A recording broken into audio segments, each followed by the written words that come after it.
Hello दोस्तों, मैं हूं दिनेश केवरा। आप सबका स्वागत है टॉक शोज की श्रृंखला में। रादर आज तो है रोजी रोटी। और रोजी रोटी पे आप जानते हैं कि हमारे साथ होते हैं हिंदुस्तान के एक बहुत ही बड़े अर्थशास्त्री, मैनेजमेंट गुरु श्री नयन पारिक जी। नयन जी, स्वागत है आपका। Thank you so much Dinesh. आ, लोग इंतजार करते हैं सोमवार के दिन की। यहाँ नयन पारिक जी आएंगे और कुछ हफ्ते की जरूरी चीजों के ऊपर प्रकाश डालेंगे और विचार रखेंगे, ताकि उन्हें भी आगे बढ़ने की राह मिल सके, रास्ता मिल सके। नयन जी, छोटे छोटे दो मुद्दे हैं। एक मुद्दा है आत्मनिर्भर भारत का, कि भारत में अक्सर ये इंपोर्ट सब्स्टिट्यूशन की बातें होती हैं। खासतौर से कहा जाता है कि हम हर चीज में एक तरह से आत्मनिर्भर हो जाएंगे, हमें किसी की जरूरत ना पड़ेगी। एक तरफ तो हम ग्लोबल विलेज की बात करते हैं, दूसरी तरफ हम ग्लोबल इंटीग्रेशन की बात करते हैं। पर ये आत्मनिर्भर की बात जो बड़े बड़े देश हैं, चाइना है, अमेरिका है, जापान है, वो कभी नहीं करते। वो कभी भी इंपोर्ट सब्स्टिट्यूशन की बात नहीं करते, बल्कि वो अधिक से अधिक आयात करते हैं। और उसी कारण से उनका निर्यात भी बढ़ जाता है। चाइना भी उसी श्रेणी में आता है। तो हमें इतनी जरूरत क्या है कि आत्मनिर्भर भारत की रट लगाने की। और दूसरा मुद्दा है हमारे पास आज, जो कि लोग कहते हैं कि फंडामेंटल स्ट्रांग है, हमारी वी शेप रिकवरी है, फास्ट रिकवरी है, सब कुछ अच्छा है। तो फिर आम आदमी गरीब क्यों है? फिर उसकी जेब में पैसे क्यों नहीं है? फिर क्यों सरकार 82 करोड़ लोगों को 5 किलो अनाज दे रही है? अगर सब कुछ ही फास्ट रिकवरी हो रहा है, सब कुछ ही अच्छा हो रहा है, और सेकंड वेव का इम्पैक्ट भी नहीं है, तो फिर लोग गरीब क्यों है फिर? तो ये छोटे छोटे मुद्दे हैं। तो पहले आते हैं आत्मनिर्भर भारत पे। एक स्टेटमेंट भी है मुकेश अंबानी जी का, वैसे जो आया है कि 2047 तक हमारी इकोनॉमी जो है वो अमेरिका और चाइना के बराबर, यानी कि हिंदुस्तानी उनके बराबर रिच हो जाएंगे, जो कि अमेरिका तो $70,000 के आसपास है। पहले आते हैं आत्मनिर्भर भारत पे। ये स्लोगन की आवश्यकता क्या है सर? इंपोर्ट बढ़ता है तो ग्रोथ बढ़ती है, ग्रोथ बढ़ती है तो एक्सपोर्ट बढ़ता है। इंपोर्ट बढ़ता तो अच्छी बात है, और हमारे पास तो $600 बिलियन का भंडार है सर। हमें डर किस बात का है? तो सरकार क्यों आत्मनिर्भर का ये उछल्ला लेके चलती रहती है सर? अभी इसके बारे में द इकोनॉमिस्ट इंटेलिजेंस यूनिट का एक सर्वे रिसर्च वगैरह हुआ, और रिसर्च पेपर में उन्होंने ये बताया कि आत्मनिर्भर होने से और बात करने से उसकी क्या क्या नेगेटिव इम्पैक्ट हो सकते हैं। क्योंकि आज की तारीख में कोई भी देश अपने आप को ग्लोबली इंटीग्रेट करके,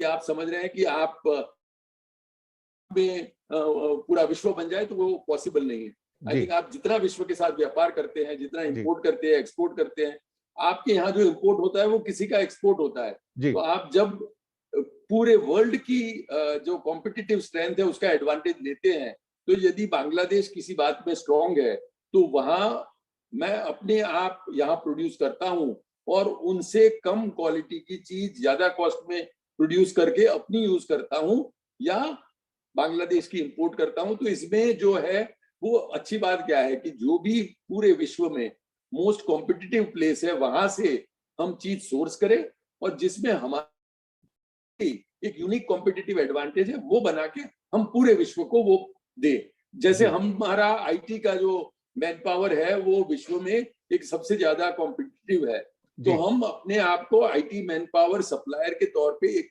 ऐसे तरीके से तैयार करें कि we can take care of IT requirements of the whole globe, and ji. we can do it at a competitive rate. We need ji. to identify हम किस चीज में स्ट्रांग है और उसको कैसे हम ग्लोबली इंटीग्रेट करें। पर जी। हम आत्मनिर्भरता की यदि बात करेंगे, तो मेरे ख्याल से अमेरिका उससे चौंक गया, और अमेरिका ने जीएसपी के तौर पे हम लोगों को जो एक स्पेशल एडवांटेज और एक्सेस दिया था अमेरिकन मार्केट का, वो इन्होंने रिमूव कर लिया। और उसमें उन्होंने कहा कि भाई आप यदि हमको एक्सेस नहीं देते हैं, आप यदि एक ऐसे टैरिफ और नॉन टैरिफ बैरियर अमेरिका के गुड्स के लिए इंडिया में क्रिएट करते हैं, तो हम भी स्पेशल प्रेफरेंस आपको नहीं देंगे। तो जी। इसलिए यदि हम अपने द्वार किसी और के लिए बंद करते हैं, तो वो भी अपने द्वार हमारे लिए बंद कर देंगे।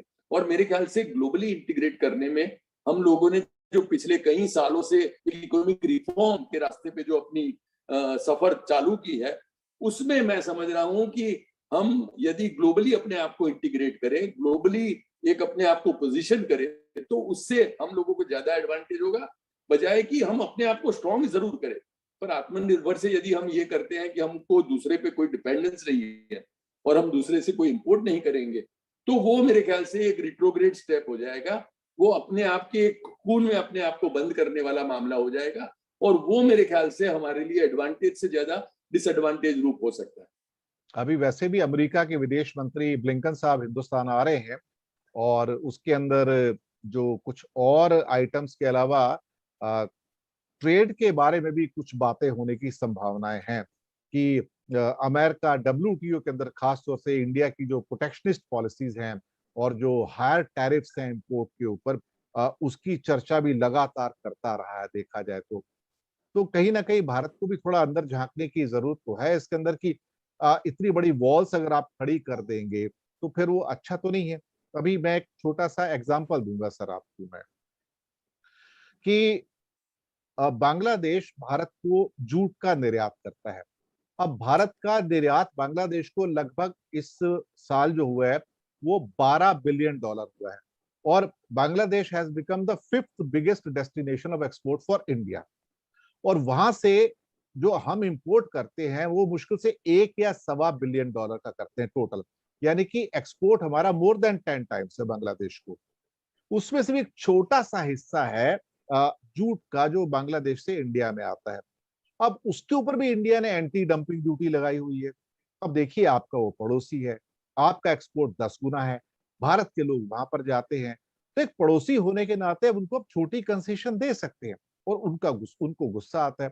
तो ये छोटी छोटी कंसेशन अगर हम देते हैं तो हम अपने पड़ोसी को प्रसन्न रख पाएंगे। कौन सी बड़ी कीमत है जिसका टोटल ही इंपोर्ट $100 मिलियन नहीं हुआ जूट का इंडिया में, उसके ऊपर आप एंटी डंपिंग ड्यूटी लगाते हैं उसूलों की बात करके, तो आप तो पड़ोसी को नाराज कर रहे हैं ना। ये भी तो एक, सर देखा जाए तो एक वॉल्स क्रिएट कर रहे हैं ना हम लोग, दीवारें बना रहे हैं ना सर देखा जाए तो। आपका क्या ख्याल है नयन जी?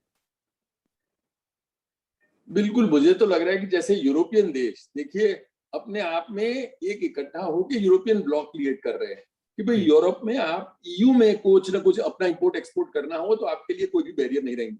तो जी यदि हम इंडिया में भी अपने आसपास के जो छोटे छोटे देश है, बांग्लादेश है, नेपाल है, भूटान है, कंबोडिया है, उन सबको साथ लेके कैसे चले और एक अपने आप को एक बड़ा ब्लॉक कैसे क्रिएट करे। China is already an ally cum competitor cum रकीब सब है, तो उसको हम लोग एक अलग आइसोलेट करके बाकी के एशिया में जो जो छोटे देश है उनके साथ मिलके, पाकिस्तान हमारा एलाई नहीं हो सकता पर बांग्लादेश तो हो सकता है, नेपाल तो हो सकता है, उनके सबके साथ मिलके उनको कैसे हम, we are big brother, we are kind of by size and by various other parameters we are bigger than them. तो उनको अपने साथ लेके कैसे हम लोग चले, उनके साथ छोटी छोटी बातों में कैसे इश्यूज न बनाए।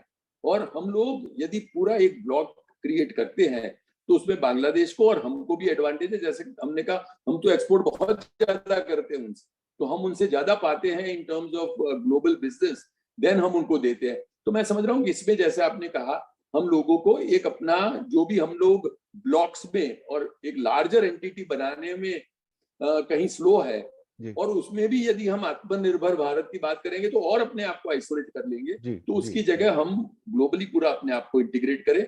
आपने जैसे कहा हमारे छोटे छोटे जो पड़ोसी है उनको साथ में लेके चले, जी उनको एक कंफर्ट क्रिएट करे, वो हमारा मार्केट भी है तो उनको छोटा सा मार्केट हम भी दे, ऊपर जी से उनके साथ कम से कम ट्रेड बैरियर क्रिएट करे, जी जी उनके साथ एक ब्लॉक क्रिएट करे, उनके जी साथ मिलके एक सहयोग का वातावरण करे।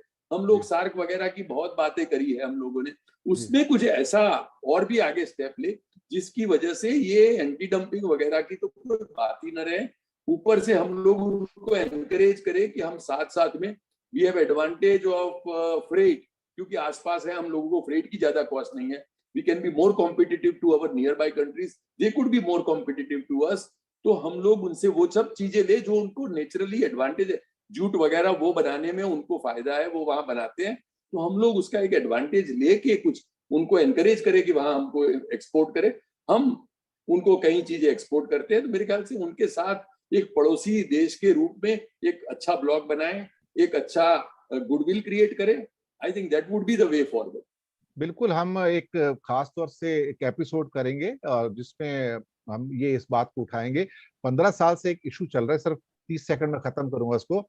एक मोटर व्हीकल का एक एग्रीमेंट है भूटान, नेपाल, इंडिया और बांग्लादेश का, जहाँ पे एक देश के ट्रक सीधे दूसरे देश के अंदर जा पाएंगे, इंडिया को ट्रांजिट रूट वहां पे अपना के।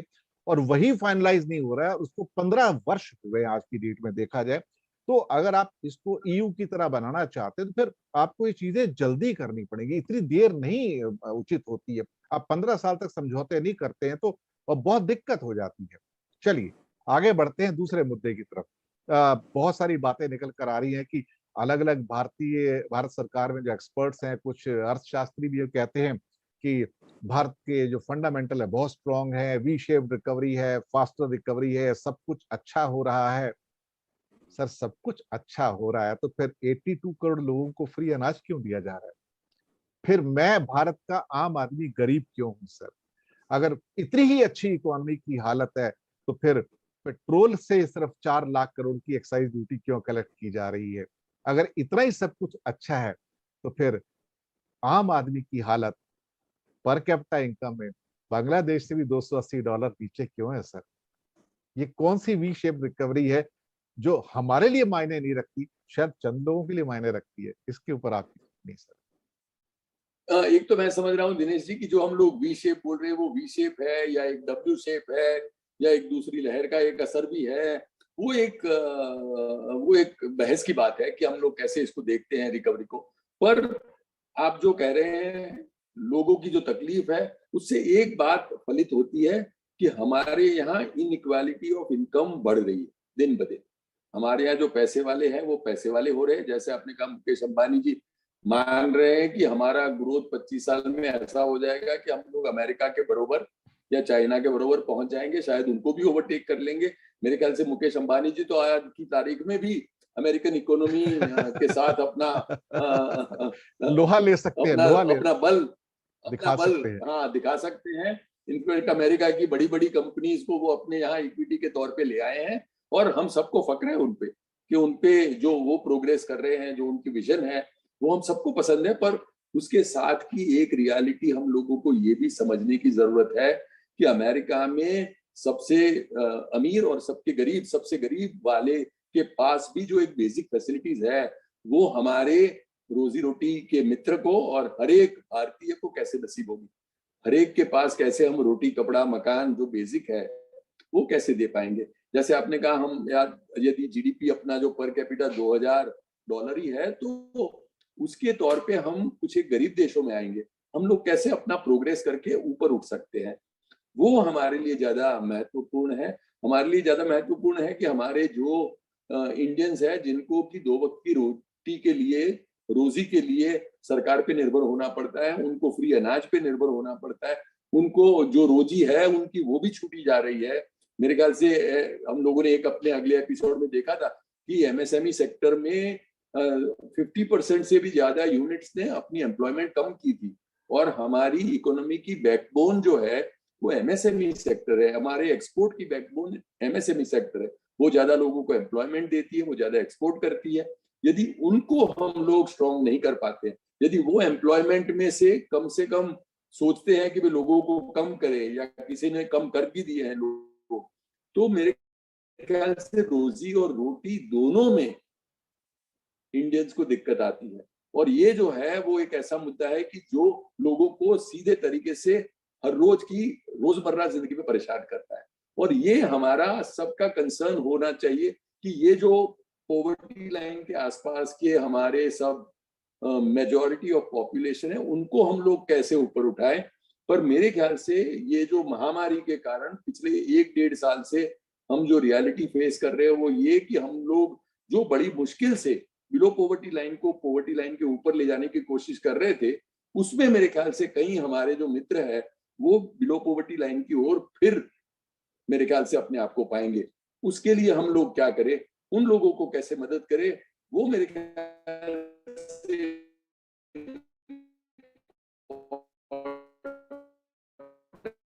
है। और साथ में यदि स्टॉक मार्केट अच्छा चल रहा है या हमारे कुछ एक टॉप के जो इंडस्ट्रियलिस्ट है और या उनकी कंपनीज है वो बहुत कर रही है तो हमको उसके लिए आनंद है।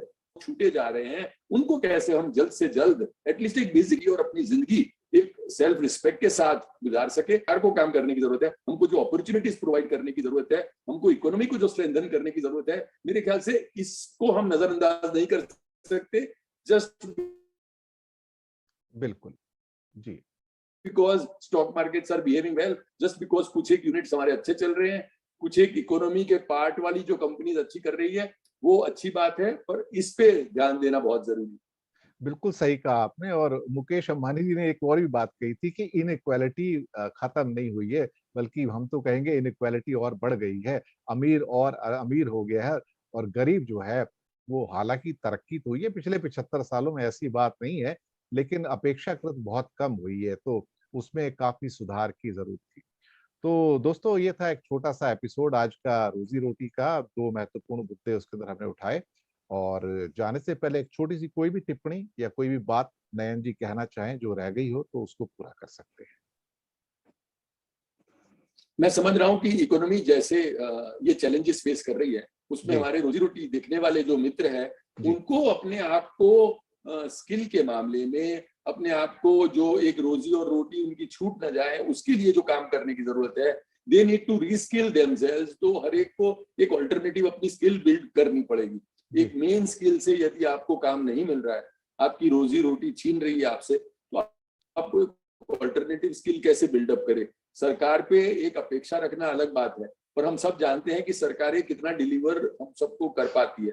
तो हमको अपने आप को इतना बुलंद करना है कि ये जो अभी महामारी है, शायद तीसरा वेव ऑलमोस्ट आ रहा है, हम सब तैयारी कर रहे हैं। मेरे ख्याल से अहमदाबाद में तो ऑलरेडी वो लोग अपने सेंटर्स डबल कर रहे हैं। हम लोग इस बारी we don't want to be caught unaware, तो हम लोग अपनी हेल्थ केयर फैसिलिटी कर रहे हैं। पर उसके साथ ये तीसरी लहर में हम यदि अगले 6 महीने हमको इस महामारी से और भी जूझना है, तो उसके लिए हम अपने आप को बिल्कुल तैयार कर लें। और उसके बारे में हम लोग मेरे ख्याल से हर एपिसोड में कुछ ना कुछ ऐसे सुझाव देते बिल्कुल रहेंगे जो बिल्कुल कि आप इम्प्लीमेंट करें और हम अपने आप को तैयार करें। क्योंकि एक यदि साधारण आदमी अपने आप को तैयार करता है, वो अपने आप को मजबूत करता है, तो पूरा भारत, पूरी हमारी इकोनॉमी उससे जी मजबूत होना शुरू होती है। और उसके जो हम प्रयत्न में देते रहेंगे, सुझाव देते रहेंगे, और आप लोग रोजी रोटी देखते रहिए। और आपको जो भी लगता है कि ये हमको मुद्दे कवर करने चाहिए, वो भी आप दिनेश साहब को बताते रहिए, तो हम उसको आपके लिए और भी एप्टली प्रेजेंट करना चाहेंगे। बिल्कुल बिल्कुल। तो ये थे बेबाक विचार नयन पारिक जी के। तो दर्शक मित्रों, हम लेंगे आपसे विदा, और इस वादे के साथ कि अगले सोमवार को फिर से रोजी रोटी का नया एक एपिसोड आपके सामने होगा, नए मुद्दे के साथ। और हमें दीजिएगा आज्ञा, और उससे पहले हम करेंगे शुक्रिया अदा अपने मेहमान श्री नयन पारिक जी का, कि उन्होंने कीमती वक्त निकाला, हमारे साथ जुड़े। तो बहुत बहुत धन्यवाद आपका हमारे साथ जुड़े रहने के लिए। शुक्रिया आपका।